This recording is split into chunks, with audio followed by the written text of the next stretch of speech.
Welcome back. This video is all about showing you how to make a thumbnail for YouTube. Now this is really important because if you have a custom designed thumbnail, you'll get a lot more people that click on it. You'll get way more views on your video.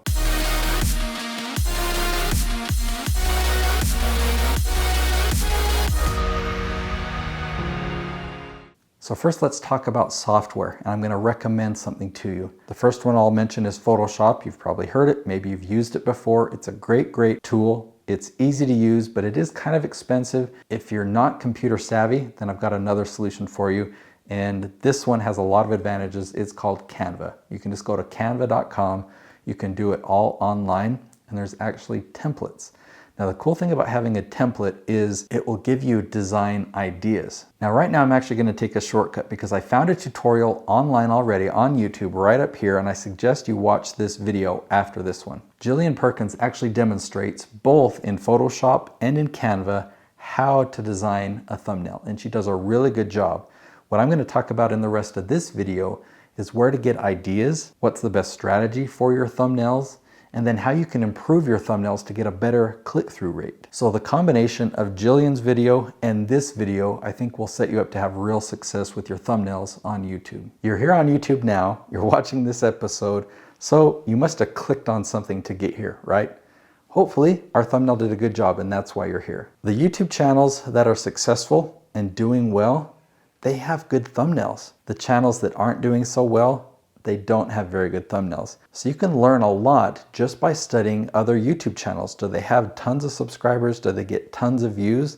Look at their thumbnails and compare them to channels that aren't doing so well, and you'll notice some drastic differences. What I also recommend that you do is think about yourself, like for my brand, for me, for my personality, what type of thumbnail design do I like? Do I want to create a theme like anything like this? And I recommend finding successful channels, look at their themes, and picking a style that matches you and your personality. There are a lot of thumbnail tutorials here on YouTube that will tell you to focus on the face and get the whites of their eyes in the thumbnail. And others will say you should use text. Others will say don't use any text on your thumbnail.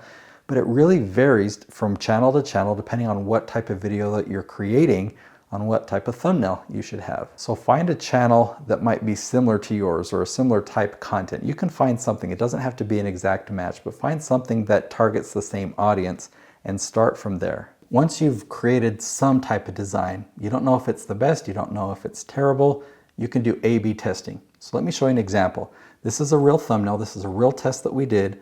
The thumbnail here on the top, my kid is always angry, and then we created a variation, 5 tips to deal with ODD.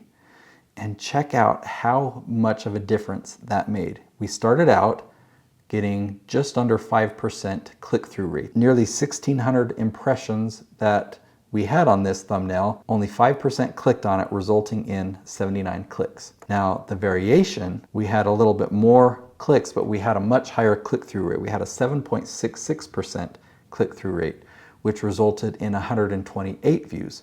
So, same video, same title, just changing the text in the thumbnail like this improved that click-through rate.